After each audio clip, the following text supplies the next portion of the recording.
Group 1 విషయంలో ఈరోజు గౌరవ హైకోర్టు ఇచ్చినటువంటి తీర్పును బీఆర్ఎస్ పార్టీ సంపూర్ణంగా స్వాగతిస్తూ ఉంది. ఈ తీర్పు గ్రూప్ 1 అభ్యర్థుల విజయం. ఈ తీర్పు కాంగ్రెస్ నయవంచనను తట్టుకొని నిలబడ్డటువంటి ఈ రాష్ట్ర యువకుల విజయం. ఈ తీర్పు తమ బిడ్డలకు ఉద్యోగాలు రావాలని ఆరాటపడుతున్నటువంటి అమ్మా నాన్నల విజయం. ఈ తీర్పు రాష్ట్ర ప్రభుత్వం యొక్క అరాచకాలను ఎదిరిస్తూ అడ్డుగోడగా నిలుస్తున్నటువంటి బీఆర్ఎస్ పార్టీ విజయం. ఈ తీర్పు ఈ రేవంత్ రెడ్డి గారి అరాచకాలు అకృత్యాలకు ఎదురుబడి కొట్లాడుతున్నటువంటి BRS party working president KTR గారి విజయము, హరీష్ అన్న విజయం. మన భారత న్యాయ సూత్రాల్లో ఒక సహజ న్యాయ సూత్రం ఉంటుంది. 100 మంది దోషులు తప్పించుకున్నా పర్వాలేదు, కానీ ఒక నిర్దోషికి కూడా శిక్ష పడొద్దని.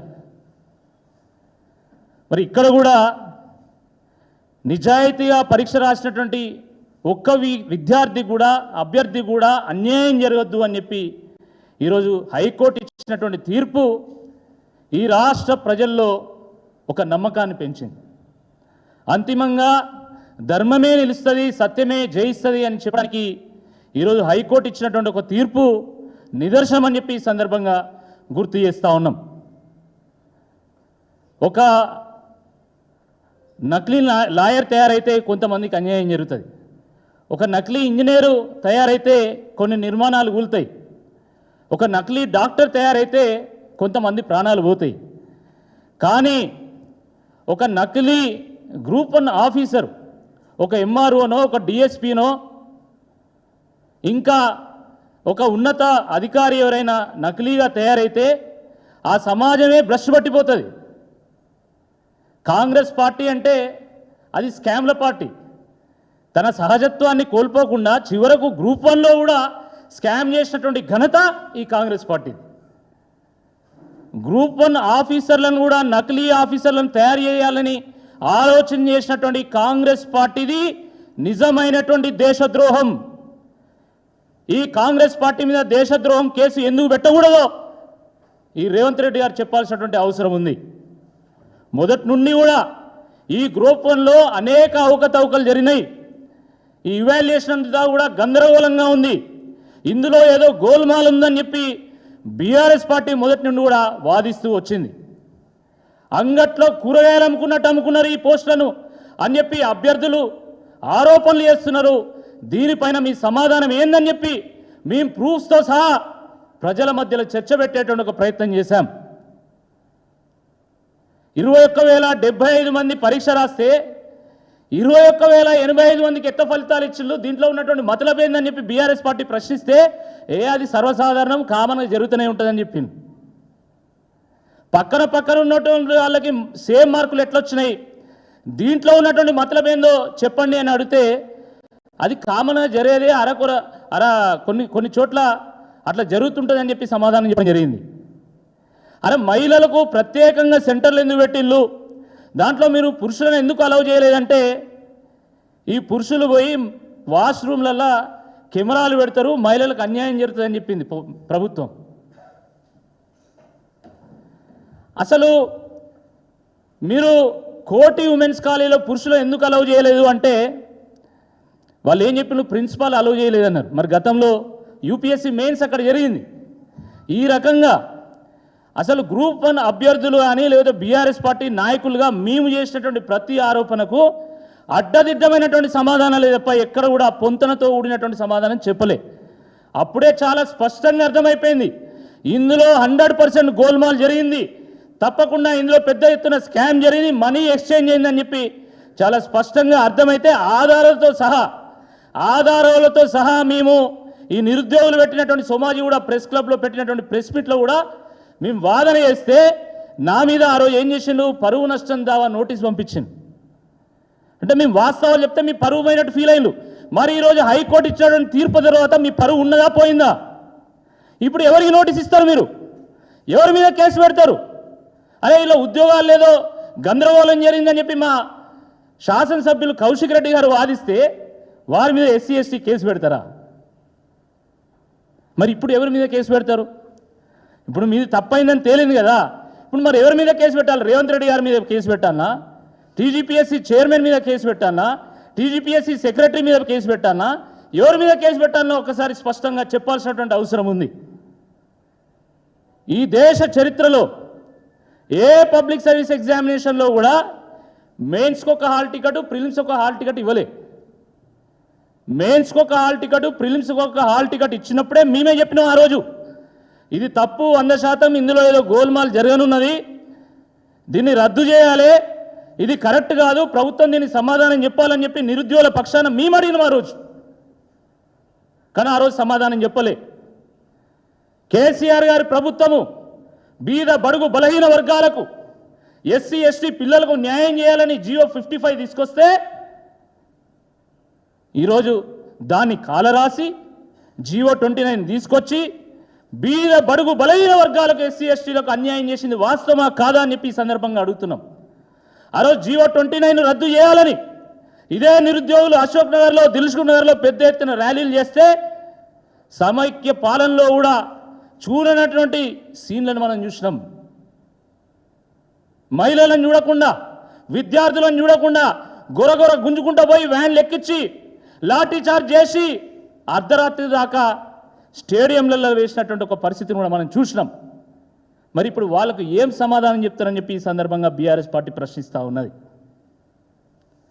ఆ రోజు బీఆర్ఎస్ పార్టీ ముఖ్యంగా కేసీఆర్ గారు, కేటీఆర్ గారు, హరీష్ రావు గారు ఈ అభ్యర్థులకు అండగా నిలిస్తే, వాళ్ళు కేసులు కొట్లాడుతూ ఉంటే, నైతికంగా వాళ్ళకు అండగా నిలిచేటువంటి ప్రయత్నం చేస్తూ ఉంటే ఇదంతా బీఆర్ఎస్ పార్టీ కుట్రని వాదించింది. మరి ఇప్పుడు దానికి ఏం సమాధానం చెప్తారని చెప్పి ఈ సందర్భంగా మేము ప్రశ్నిస్తూ ఉన్నాం. సిగ్గుండాలే రేవంత్ రెడ్డి గారికి. ఆ రోజు రాహుల్ గాంధీ గారిని తీసుకొచ్చి అశోక్ నగర్ అంతా తిప్పి మోసపు మాటలు చెప్పి నమ్మించి ఓట్లు వేయించుకొని ఈరోజు ఉద్యోగాల సంగతి ఏంది అంటే, ఒక ఆయన 30,000 ఇచ్చినామంటాడు, ఇంకో మంత్రి 40,000 ఇచ్చినామంటాడు, మరో మంత్రి 50,000, నేనేమన్నా తక్కువ, నా మంత్రులు ఇంత చెప్తున్నాం, నేను కూడా 10,000 యాడ్ చేసి చెప్తే అయిపోతుంది అని చెప్పి మహేష్ గౌడ్ గారు పిసిసి ప్రెసిడెంట్, ఆయన 70,000. ఇక మొన్ననైతే ఆ పొన్నం ప్రభాకర్ 1,00,000 ఉద్యోగాలు ఇచ్చామంటారు. వేలం పాట వాడినట్టు మీడియా ముందు, తెర ముందు వేలం పాట, తెర వెనుక సర్కారీ వారి పాట కొనసాగుతున్నది, సర్కారీ వారి వాట కొనసాగుతున్నది, సర్కారీ వారి కోట కూడా కొనసాగుతున్నది. ఇది అన్యాయం కాదా అని చెప్పి ఈ సందర్భంగా మేము ప్రశ్నిస్తూ ఉన్నాం. ఈరోజు హైకోర్టు ఏం తీర్పిచ్చింది? మీరు అయితే రీవాల్యుయేషన్ అయినా చేయండి, లేదా 8 నెలల్లో రీఎగ్జామినేషన్ అయినా కండక్ట్ చేయమని అడిగింది. రీవాల్యుయేషన్కి ఎట్టి పరిస్థితిలో బీఆర్ఎస్ పార్టీ ఒప్పుకునేది లేనే లేదు. ఎందుకంటే రీవాల్యుయేషన్లో మీరు ఏం చేస్తారో మాకు తెలుసు. మీరు మొన్నదాకా చేసినటువంటి వాల్యుయేషన్లో ఏం జరిగిందో అందరూ తెలుసు.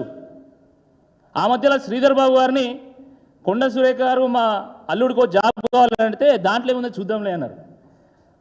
అంటే మంత్రులు మీరంతా ఏమేం చేస్తాను, ఎట్లా ఉద్యోగాలు పంచుకుంటున్నారో చాలా స్పష్టంగా ప్రజలకు అర్థమైపోయింది, యువకులకు అర్థమైపోయింది. మళ్ళీ ఇవాల్యుయేషన్ చేస్తే మళ్ళీ మీరు ఎవరికి ఉద్యోగాలు ఇవ్వాలనుకుంటున్నారో మాకు తెలుసు. కాబట్టి రీవాల్యుయేషన్కి ఎట్టి పరిస్థితుల్లో ఒప్పుకునేది లేదు. ఎట్టి పరిస్థితుల్లో రీఎగ్జామినేషన్ కండక్ట్ చేసి తీరాల్సిందే. ఆ రీఎగ్జామినేషన్ కండక్ట్ చేసేంత వరకు బీఆర్ఎస్ పార్టీ ఈ అభ్యర్థుల పక్షాన కొట్లాడుతూనే ఉంటుంది, వాళ్లకు నైతిక మద్దతును అందిస్తాయని చెప్పి ఈ సందర్భంగా మేము చెప్తా ఉన్నాం. మిత్రులారా, ఇదే ఆంధ్రప్రదేశ్ పబ్లిక్ సర్వీస్ కమిషన్ ఇట్లాంటి పరిస్థితి ఒకటి ఎదురైనప్పుడు అక్కడ కూడా కోర్టు తీర్పిచ్చింది రీవాల్యుయేషన్ చేయమని. రీవాల్యుయేషన్ చేస్తే మళ్ళీ 50% ఎవరికైతే గతంలో ర్యాంకులు వచ్చినాయి వాళ్ళకే వచ్చినాయి. ఇప్పుడు మళ్ళీ దాని మీద కోర్టులో కేసు నడుస్తుంది. ఈ సెప్టెంబర్ 15 ఫైనల్ హియరింగ్ ఉంది. కాబట్టి ఇప్పటికే ఏళ్ళ తరబడి అశోక్ నగర్లో పాపం ఇరుకైనటువంటి గదుల్లో ఆ నిరుపేద విద్యార్థులు, అభ్యర్థులు, ఆ బీద బడుగు బలహీన వర్గాలకు సంబంధించినటువంటి ఆ ఎస్సీ ఎస్టీ బిడ్డలు వాళ్ళందరూ కూడా మగ్గిపోతున్నారు.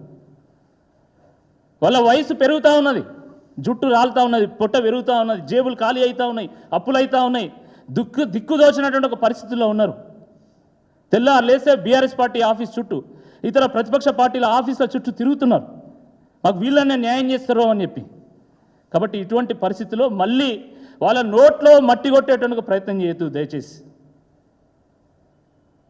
తెలుగు మీడియం విద్యార్థులంటే అసలు ఈ ప్రభుత్వానికి ఎంత నిర్లక్ష్యం. అరే తెలంగాణ గడ్డ, తెలంగాణ భాష కోసం యాస కోసము కొట్లాడినటువంటి గడ్డ, అలాంటి గడ్డ మీద 40% మంది తెలుగు మీడియం విద్యార్థులు పరీక్ష రాస్తే కనీసం 10% కూడా వాళ్ళు క్వాలిఫై కాలే అంటే ఏం జరుగుతున్నది? ఎందుకు ఇంత వివక్ష? రేవంత్ రెడ్డి గారికి తెలంగాణ అన్నా, తెలంగాణ వాదం అన్నా, తెలంగాణ అస్తిత్వం అన్నా, తెలుగు మీడియం విద్యార్థులన్నా ఎందుకు నిర్లక్ష్యం అని అడుగుతా ఉన్నా. దేశ భాషలందు తెలుగు లెస్స అని ఆ రోజు ఆంధ్రభోజుడు అన్నారు. లేదు, దేశ భాషలందు తెలుగు లెస్సే అని ఈ రేవంత్ రెడ్డి గారు వాదిస్తున్నారు. ఈరోజు హైకోర్టు ఇచ్చినటువంటి తీర్పు తెలుగు భాషా ప్రేమికులకు, తెలంగాణ వాదులకు, తెలుగు మీడియం విద్యార్థులకు ఒక ఊరటనిచ్చింది. వాస్తవానికి ఒక ఊరటనిచ్చింది. వాళ్ళ బాధను పట్టించుకున్నో లేరు. వాళ్లకు వాస్తవానికి అడుగడుగునా కూడా మెయిన్ స్ట్రీమ్ మీడియా ఛానల్ అన్నీ కూడా అండగా నిలిచినాయి. యూట్యూబ్లు కూడా ఎక్కడైతే కొన్ని ప్రభుత్వానికి వ్యతిరేకంగా మాట్లాడాల్సి వచ్చినటువంటి సందర్భంలో కొన్ని main stream media channel cover చేయనప్పుడు యూట్యూబ్ వాళ్ళు కూడా కవర్ చేసి వాళ్ళకు నైతిక స్థైర్యాన్ని అందించేటువంటి ఒక ప్రయత్నం కూడా చేసిండు. వారికి కూడా పేరు పేరున అందరికీ ధన్యవాదాలు తెలియజేస్తూ ఉన్నాము. తప్పకుండా ఇన్ని రోజులు ఏ విధంగానైతే GO 29 విషయంలో కానీ, GO 46 విషయంలో కానీ, గ్రూప్ 1 ఇవాల్యుయేషన్ విషయంలో కానీ, లేదా ఇతర ఎగ్జామినేషన్ సంబంధించినటువంటి అవకతవకల విషయంలో కానీ, DSC స్పోర్ట్స్ కోటా విషయంలో కానీ ఏ రకంగా అయితే బీఆర్ఎస్ పార్టీ, ముఖ్యంగా BRS party working president KTR గారు కానీ, లేదా హరీష్ రావు గారు కానీ, లేదా తెలంగాణ తొలి ముఖ్యమంత్రి KCR గారు కానీ ఏ విధంగానైతే అండగా తప్పకుండా భవిష్యత్తులో కూడా మేము అండగా నిలుస్తాం. ఈ బీఆర్ఎస్ పార్టీగా మేము కాంగ్రెస్ పార్టీ మెడలు వంచైనా ఈ నిరుద్యోగ మిత్రులకు న్యాయం చేస్తామని చెప్పి ఈ సందర్భంగా మేము గుర్తు చేస్తా ఉన్నాం.